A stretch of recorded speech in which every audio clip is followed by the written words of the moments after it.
The ultimate weapon. A mecha. Pause! What is that?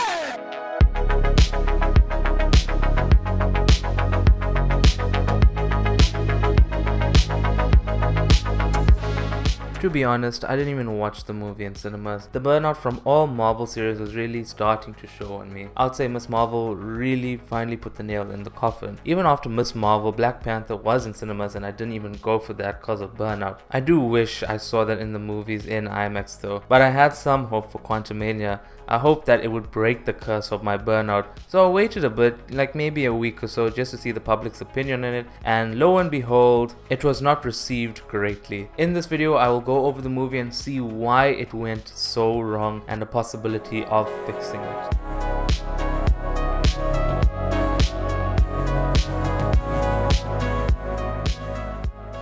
Quantumania is the 31st film in the MCU and the third and possibly final Antman movie. I mean, we could see a fourth like how they did with Thor, but the story starts us off with an introduction to Janet Van Dyne fighting Kang, who will later be the main antagonist for the movie. We shift to Scott monologuing in his head, which is also repeated in the end of the movie. The monologuing continues as he reads pages from his book, Look Out for the Little Guy, when he gets a phone call from the San Francisco jail where his daughter is. Cassie is being held for shrinking a cop car. We head home for family pizza night where Scott discovers Cassie is messing around with quantum stuff.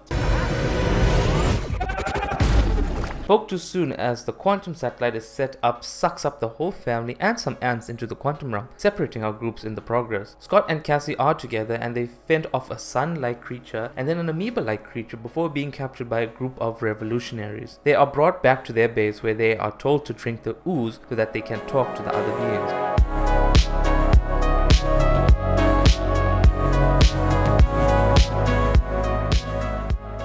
On the other side of things, Janet acquires a flying stingray creature from what I assume are good mercenaries. Anyway, they fly away to a bar where they meet Kryler, who is on the side of Kang. He is made quick work of and his ship is acquired. Back to Scott and Cassie. The revolutionaries don't want them around as they might attract the presence of Kang. However, they are too late as Kang's forces have already arrived with M.O.D.O.K appearing soon after. This is Darren from the first movie after he was defeated. Kang took him in and made him a mechanized organism designed only for killing, hence M.O.D.O.K. Oh, M.O.D.O.K. Oh, oh, I get it. It's an acronym. After he captures Scott and Cassie, we jump back to a backstory of Kang and Janet's situation. Janet prevented Kang from conquering more worlds by damaging the core needed for his escape. A small bit of his powers are displayed in this flashback.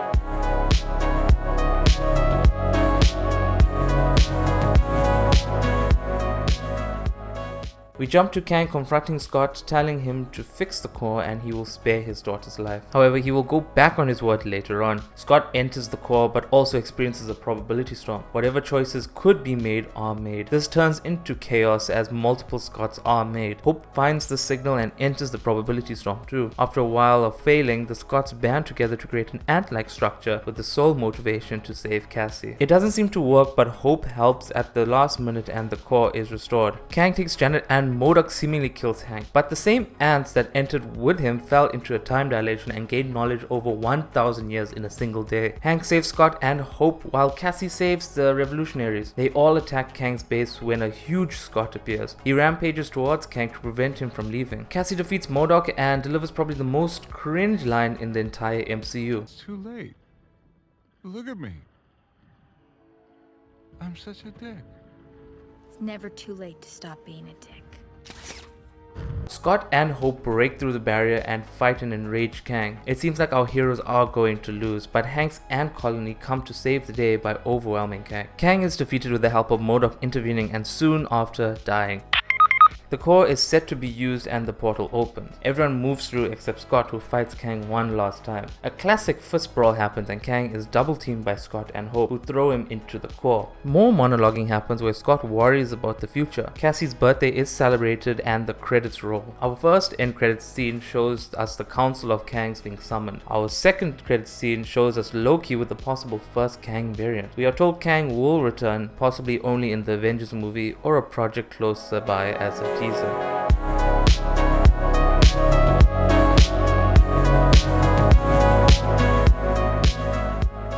Introducing and showing us more of Kang, who is supposed to be the big bad of the saga, this movie should have done a better job and made sure the budget was on hand. I mentioned the budget as when you look at the CGI around you, it just doesn't sit right with me. Sure, the quantum realm is a fictitious place that we cannot physically travel to, but the lighting just felt off on the characters. The pace of the movie was average. There were some parts that could have been sped up or done differently, but overall they got in and they got out. The action was good and the storytelling was on par with the rest of the Antman movies. I would have to say that M.O.D.O.K's big ass head was the tipping point of my dislike for the CGI. Quantumania is an average Marvel movie. There's nothing special about it besides showing off Kang and what he's capable of. Only in the credits is where it sets up for the future Avengers movies. As usual, my review will consist of critiquing the direction, visuals, sound, story, and my own opinion.